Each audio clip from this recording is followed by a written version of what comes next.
Hello students, I hope you all are good. So आज मैं आपके लिए लेकर आई हूँ lesson number 14 protecting our environment की वीडियो, जिसमें हम करने जा रहे हैं इस लेसन के क्वेश्चन आंसर्स। मैं आपके साथ ऑलरेडी इस लेसन के एक्सप्लेनेशन डिस्कस कर चुकी हूँ, वीडियो शेयर कर चुकी हूँ एंड बैक एक्सरसाइज भी हम कर चुके हैं। नाउ हम आज की वीडियो में प्रोटेक्टिंग अवर एनवायरनमेंट के क्वेश्चन आंसर्स करेंगे।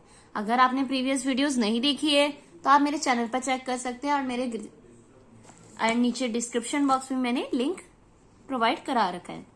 चलिए आज की वीडियो स्टार्ट करते हैं, जिसमें हम स्टार्ट करेंगे शॉर्ट क्वेश्चन आंसर से, जो कि टोटल 5 और काफी इजी है, छोटे से। Name the 2 main components of the environment. Environment के 2 मेन कॉम्पोनेंट्स बताइए।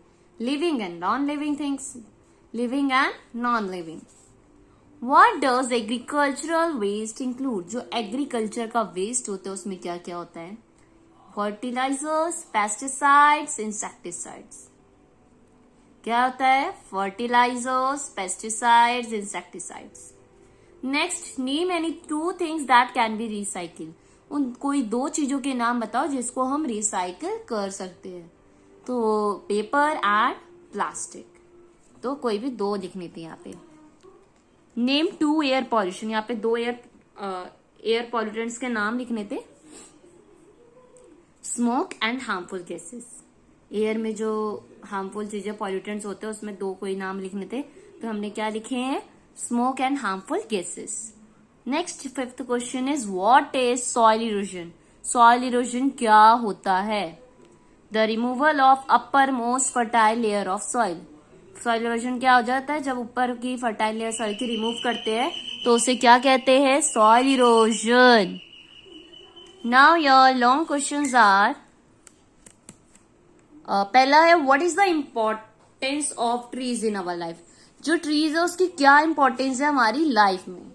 सबसे जो पहली इंपॉर्टेंट चीजें है कि ट्री प्रोवाइड्स ऑक्सीजन। ट्रीज हमें क्या प्रोवाइड कराते हैं? Oxygen. They prevent soil erosion. ये सॉइल इरोजन की प्रॉब्लम से भी हमें बचाते हैं।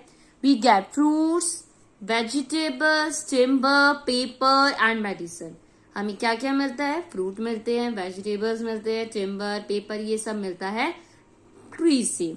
दे हैव टू ब्रिंग रेन। ये रेन को लाने में मदद करते हैं। क्या वापस लाने में? रेन। नाउ नेक्स्ट क्वेश्चन है how can air pollution be reduce. Air pollution को हम कैसे कम कर सकते हैं? अब इसको भी मैंने आपको बताया था कई तरीके हैं। By planting more and more trees. जितना हो सके ज्यादा से ज्यादा ट्रीज लगाएं। Using CNG. सीएनजी का यूज करें। सीएनजी की फुल फॉर्म क्या होती है? Compressed natural gas. Using chimneys and filters in industries. Industries में क्या यूज करें? Chimney and filters. Now come to the next question, जिसमें पूछा जा रहा है give the difference between biodegradable and non biodegradable waste. आपको डिफरेंस निकालना है biodegradable and non biodegradable waste में। सो बायोडिग्रेडेबल वेस्ट डिकम्पोज और rot after some time and get mix with soil. जो बायोडिग्रेडेबल वेस्ट होता है वो डिकम्पोज हो जाता है और रॉट इजीली होता है, कुछ समय बाद में, कुछ टाइम पीरियड में रॉट हो जाता है और सॉइल के साथ मिक्स हो जाता है, जैसे फ्रूट एंड वेजिटेबल पील्स हो गई। बट जो नॉन बायोडिग्रेडेबल वेस्ट होता है डू नॉट रॉट या decompose even after long period of time. मतलब लॉन्ग पीरियड ऑफ टाइम के बाद भी ये डिकम्पोज नहीं हो पाता, तो वो होता है नॉन बायोडिग्रेडेबल वेस्ट। इसके एग्जाम्पल क्या हो सकते हैं? तो जो इसका एग्जाम्पल है, हमने यहाँ पे प्लास्टिक दिया है, और भी हो सकता है, ग्लास का हो सकते हैं, मतलब ग्लास की जो चीजें होती है, कांच की, एंड मेटल की चीजें भी हम यहाँ पे लिख सकते हैं। तो यहाँ पे जो एग्जाम्पल हमने लिखा है ओनली प्लास्टिक लिखे है, लिखने को आप वो भी लिख सकते हो। Now come to the next question, explain the 3 R's। आपको क्या करना है? जो 3 R's होते हैं उन्हें एक्सप्लेन करना है। तो 3 R's क्या होते हैं? Reduce, reuse, recycle. 3 R's क्या है? Reduce, reuse, recycle. We should reduce our consumption of resources. हमें क्या करना चाहिए? जो हमारी कंजप्शन है रिसोर्सेज की उसको कम कर लेना चाहिए, रिड्यूस कर देना चाहिए। मीन्स जो चीजें हमारे एनवायरमेंट को नुकसान पहुंचाए, जितना हो सके उसका कम से कम यूज करो। Reuse things if possible can be used again for proper utilization of resources. अगर पॉसिबल है कोई चीज, अगर आप उसको दोबारा से इस्तेमाल कर सकते हो तो उसको दोबारा से यूज करो, प्रॉपरली यूटिलाइज करो।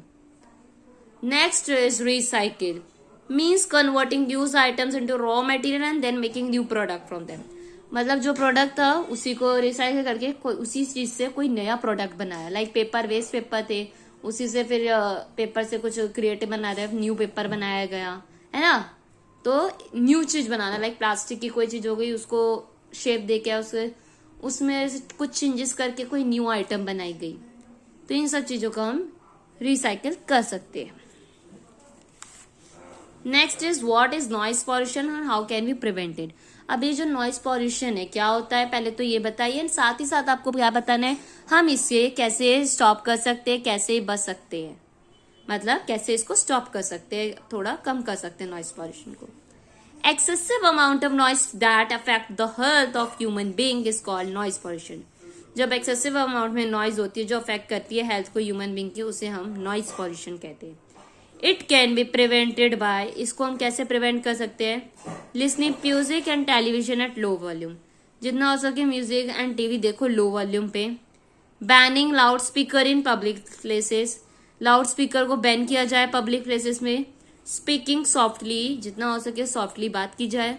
अवॉइडिंग अननेसेसरी हॉन्किंग, जो अननेसेसरी आवाजें होती है उनको बंद किया जाए, लाइक हॉर्न्स वगैरह जो बन जाते रहते जबकि उसकी नीड नहीं है, तो उस चीज को अवॉइड करना चाहिए। तो इन छोटी छोटी चीजों से हम क्या कर सकते हैं, नॉइज पॉल्यूशन से बच सकते हैं, इसको कम कर सकते हैं। सो ये था आपका लेसन नंबर 14 एंड ये जो बुक हमने स्टार्ट करी थी लर्निंग साइंस, इसका ये लास्ट लेसन था। नाउ अब हम आगे जो भी पढ़ेंगे वो न्यू बुक होगी। सो ये बुक हमारी डन होती है। तो ये थी ये बुक, आप देख सकते हैं जो हमने स्टार्ट करी थी लर्निंग साइंस। तो अब ये डन होती है। आई होप ये जितनी भी वीडियोस मैंने इस लेसन से रिलेटेड बनाई है वो आपको अच्छी लगी होगी। सो thank you for watching my video students and अगर वीडियो अच्छी लगी हो तो वीडियो को लाइक कर दीजिए, शेयर कर दीजिए एंड उससे पहले आप क्या करेंगे, मेरे चैनल को सब्सक्राइब कर देंगे ताकि और भी ऐसी वीडियोस मैं आपके साथ शेयर करूं एंड आपकी हेल्प कर सकूं। So thank you everyone for watching my video and don't forget to subscribe my channel.